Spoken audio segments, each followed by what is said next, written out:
নমস্কার, ভিল কিচেনে সবাইকে স্বাগত জানাই। আজকে আরেকটা নতুন রেসিপি নিয়ে আপনাদের সামনে চলে এসেছি। আর আজকে রায়চাঁদ মাছের একটা রেসিপি আপনাদের সঙ্গে শেয়ার করব। খুবই সহজ, খুব তাড়াতাড়ি হয়ে যাবে, তবে খেতে কিন্তু দারুণ লাগে। আপনারা সঙ্গে থাকুন। তার জন্য প্রথমে মাছটা কেটে নিচ্ছি। মাছটা দেখুন একেবারে টাটকা আর একেবারে চকচক করছে। এবারে কেটে নিচ্ছি মাছটা। এর আগে আমি অনেক শিং মাছ, মাগুর মাছ, শোল মাছ, এমনি ছোটো মাছ কেটে আপনাদের সঙ্গে রেসিপি শেয়ার করেছি। আর রায়চাঁদ মাছের রেসিপি কিন্তু আজ পর্যন্ত কোনোদিন করিনি। তো আজকেই প্রথমবার এই রায়চাঁদ মাছের রেসিপি আপনাদের সঙ্গে শেয়ার করছি। আপনার সঙ্গে থাকুন, আশা করছি আপনাদের ভীষণ ভালো লাগবে।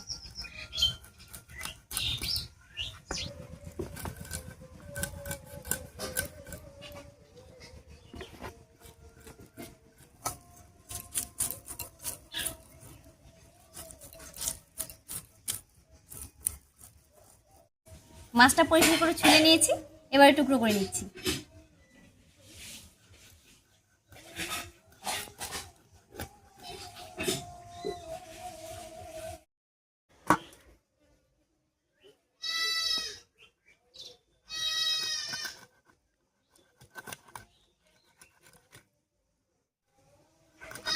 মাছের ভেতরে ডিম হয়েছে।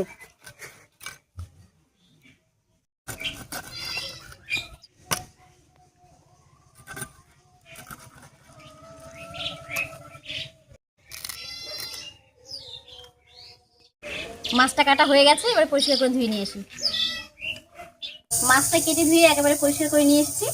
এবারে এখানে আমি দেখুন নিয়েছি আলু, বেগুন, সিম আর ডাঁটা। সব সবজিগুলো অল্প অল্প করে কেটে নেব।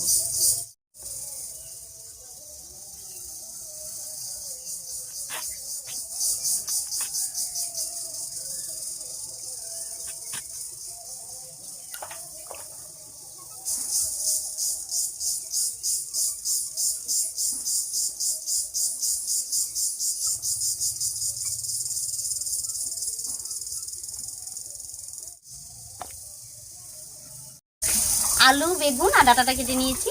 এবার 3-4টি সিম কেটে নিচ্ছি।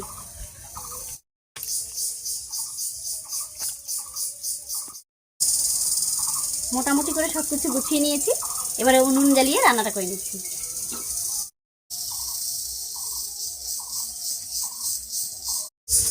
উনুন জ্বালিয়ে কড়াই বসিয়ে দিয়েছি। এবারে কড়াই দেবো সামান্য একটুখানি সর্ষের তেল। তেল গরম হয়ে গেছে। এবারে তেলের মধ্যে 1 চামচ গোটা ধনিয়া, 1 চামচ গোটা জিরা আর অর্ধেকটা মতো পেঁয়াজ ভেজে নামিয়ে নিচ্ছি। দিয়ে দিচ্ছি গোটা ধনিয়া, এর উপরই দেবো গোটা জিরা। একটু ভাজা হয়ে গেলেও পেঁয়াজটা দেবো। দিয়ে দিচ্ছি পেঁয়াজ।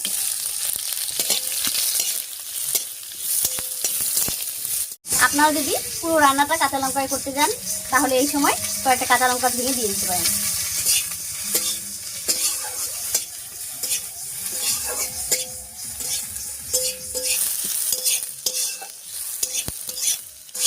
মশলাগুলো সব ভাজা হয়ে গেছে, এবার নামিয়ে নিচ্ছি।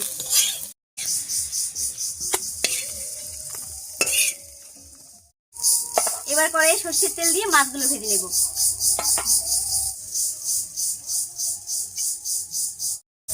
তেলটা গরম হতে হতে আমি মাছগুলো মেখে নিচ্ছি। করে দিচ্ছি লবণ, হলুদ আর একটুখানি লঙ্কা বাটা। এবারে খুব ভালো করে মেখে নেব।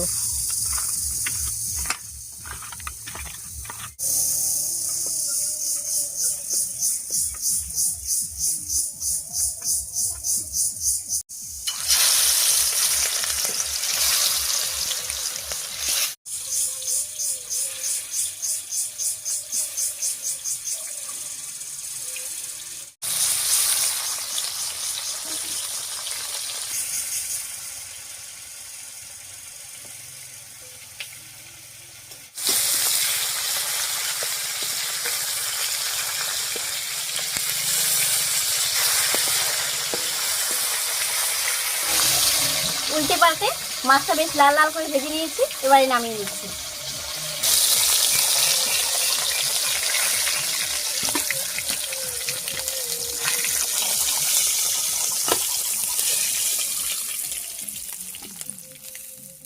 এবারে মাছ ভাজার এই তেলের মধ্যেই ফোড়ন দেবো। আর ফোড়ন দেবো একটা শুকনো লঙ্কা আর গোটা জিরা দিয়ে। আর যে কোনো রান্নার স্বাদ কিন্তু এই ফোড়নটা যদি ভালো হয় আর মশলাটা যদি কষানো ভালো হয় তাহলে কিন্তু টেস্টি হয়।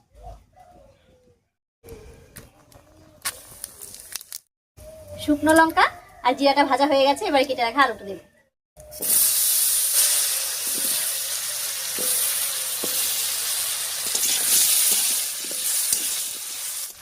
ফোড়নের উপরে আলুটা দিয়ে একটু নাড়িয়ে নিয়েছি, এবারে একটুখানি হলুদ লবণ দিয়ে ঢাকা দিয়ে কিছুক্ষণ ভাজা করে নেব। আর এই ফাঁকে আমি ভেজে রাখা মশলাটা বেটে নিচ্ছি।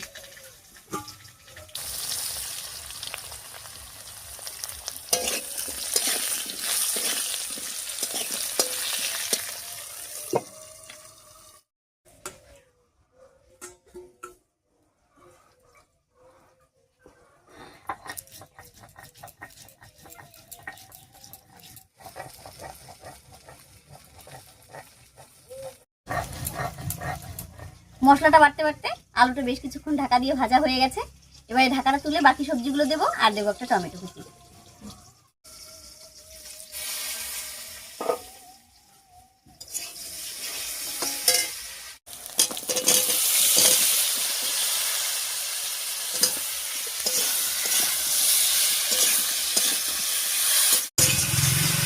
সব সবজিগুলো দিয়ে নাড়িয়ে নিয়েছি, এবারে এই সবজির উপরেও দেবো একটু হলুদ আর লবণ।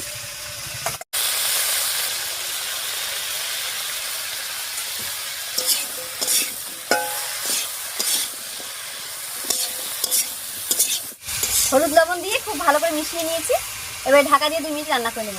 আর এতে করে সবজিগুলো একটু ভাজাও হবে আর একটু সেদ্ধ হয়ে যাবে।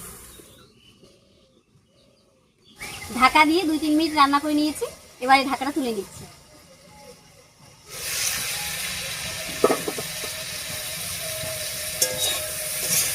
সব সবজিগুলো বেশ নরম হয়ে গেছে, এবার এর মধ্যে দিয়ে দিচ্ছি লঙ্কা বাটা।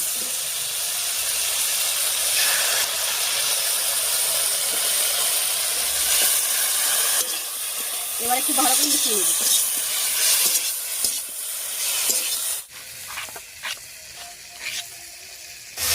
লঙ্কা বাটা দিয়ে বেশ কিছুক্ষণ কষিয়ে নিয়েছি, এবারে জিরা ধনিয়া আর পেঁয়াজ বাটাটা দেবো, আর সঙ্গে দিয়ে দেবো একটু মশলা বাটা জল। মশলাটা আগে থেকেই ভাজা ছিল, তাই খুব না কষালেও হবে।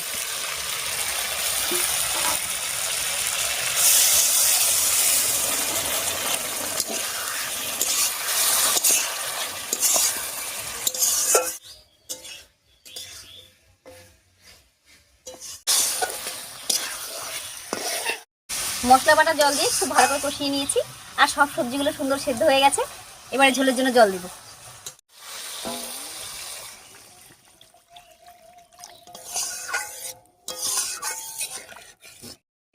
এবারে বড় কোঠা পর্যন্ত রান্না করে নেব।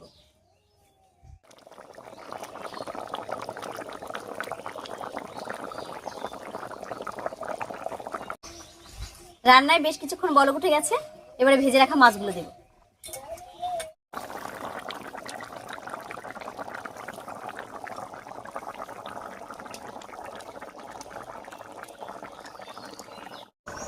একই সঙ্গে দেব ধনিয়া পাতা। এবারে ঢাকা দিয়ে 3-4 মিনিট রান্না করে নেব।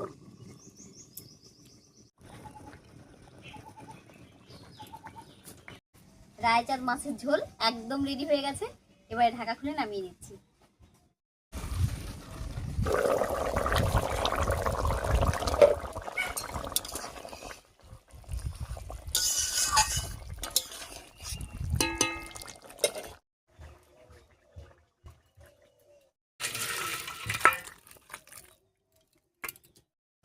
সম্পূর্ণ বাটা মশলায় মাছের ঝোলটা রান্না করেছি, আর দেখুন ঝোলটা দেখতে কত সুন্দর হয়েছে, আর এটা খেতেও কিন্তু দারুণ হয় গরম গরম ভাতের সঙ্গে। যাই হোক, সম্পূর্ণ বাটা মশলায় সহজেই মাছের ঝোলের রেসিপিটা আপনাদের কাছে কেমন লেগেছে অবশ্যই কমেন্টে জানাবেন। যদি ভালো লাগে একটা লাইক করে দেবেন এবং চ্যানেলটিকে সাবস্ক্রাইব করে এইভাবে আমাদের পাশে থাকবেন। আজ এ পর্যন্তই, আবার দেখা হচ্ছে নতুন কোনো রেসিপি নিয়ে।